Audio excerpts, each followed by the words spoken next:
Dear students, good morning. Previous class में हम study कर रहे थे हमारा साइंस का लेसन नंबर 5 जो कि क्या दिया है, सेपरेशन ऑफ सब्सटेंस। तो बच्चों उसके जो एक्सरसाइज के क्वेश्चन हैं उनका पार्ट 1 हम कंप्लीट कर चुके हैं।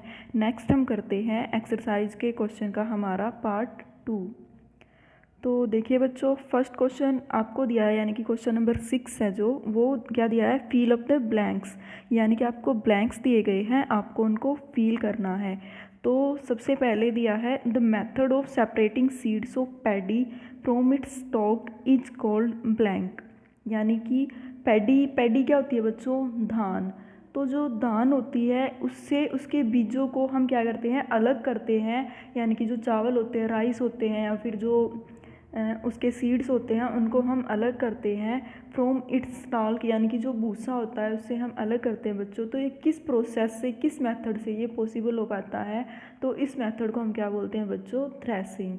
जो थ्रेसिंग का प्रोसेस होता है उसके अंदर हम क्या करते हैं, जो ग्रेन होता है उसको स्टाल्क से अलग करते हैं। अनाज को भूसे से अलग करने के प्रोसेस को हम क्या बोलते हैं, थ्रेसिंग।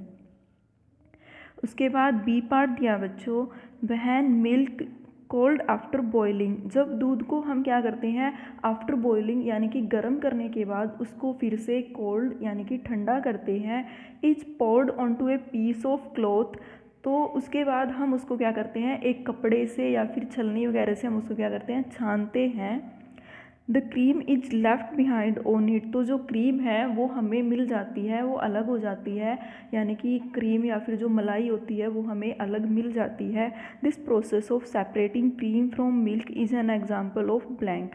यानी कि जो दूध होता है उससे क्रीम को अलग करने का ये जो सेपरेटिंग मेथड है वो कौन सा है, तो ये कौन सा बच्चों, दैट इज़ फिल्ट्रेशन। यानी कि ये है आपका फिल्ट्रेशन का प्रोसेस। उसके बाद देखिए बच्चों, सी में क्या दिया है, salt is obtained from sea water by the process of blank. यानी कि जो समुंदर होता है उससे हम क्या करते हैं, जो समुद्री जल होता है, सी वाटर होता है, उससे साल्ट को अलग करते हैं, उससे नमक निकालते हैं। तो ये किस प्रोसेस के द्वारा पॉसिबल हो पाता है, ये हो पाता है बच्चों इवेपोरेशन के द्वारा। इवेपोरेशन का प्रोसेस क्या होता है, जब हमारे पास मान लीजिए वाटर है और जब उसके ऊपर हीट पड़ती है यानी कि गर्मी पड़ती है तो उससे क्या होता है, जो वाटर है वो इवेपोराइजिंग होना शुरू हो जाता है और उसके बाद वो वाटर वेपर में कन्वर्ट हो जाता है। इसी तरह बच्चों जो सी वाटर है, जब हम उसको हीट करते हैं तो जो वाटर है वो वाटर वेपर में कन्वर्ट हो जाता है और हमें क्या मिलता है, साल्ट। तो ये किस प्रोसेस से पॉसिबल हो पाता है बच्चों, ये होता है इवेपोरेशन।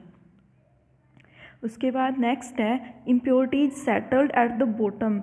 जो इम्प्योरिटीज होती हैं, अशुद्धियाँ होती हैं, सेटल्स एट द बॉटम, वो नीचे बैठ जाती है।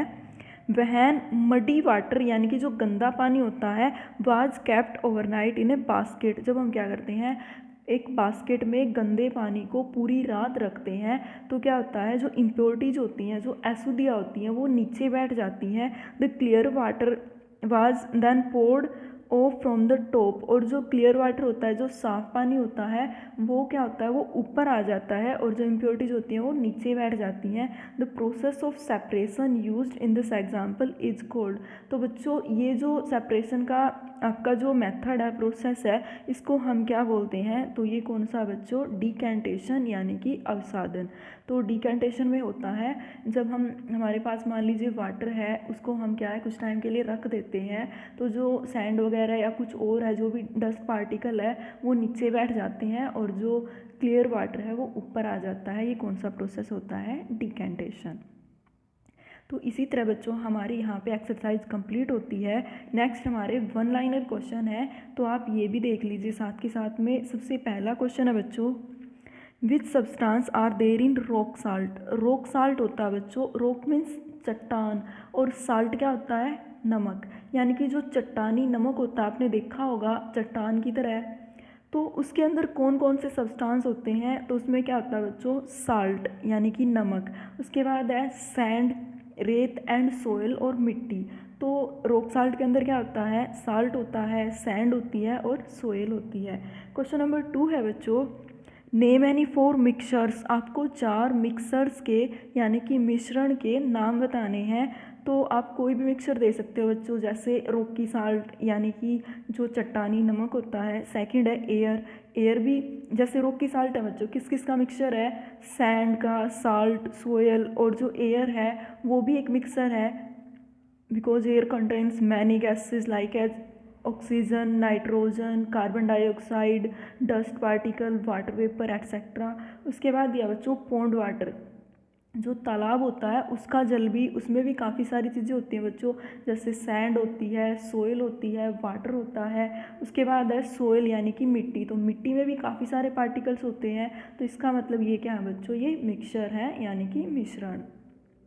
उसके बाद क्वेश्चन नंबर 3 दिया है, नेम 2 लिक्विड मिक्सर, आपको 2 लिक्विड होता है बच्चों, द्रव या फिर तरल, तो आपको 2 तरल मिश्रण के नाम बताने हैं। तो आप बोल सकते हो वाटर ऑफ पॉन्ड और रिवर, यानी कि जो नदियों का और जो तालाब होते हैं उनका जो जल होता है वो क्या होता है बच्चों, एक मिक्सचर होता है। उसके बाद है सोडा वाटर बोतल, यानी कि जो सोडा लाइम की बोतल होती है तो वो भी क्या होता है बच्चों, एक मिक्सचर होता है।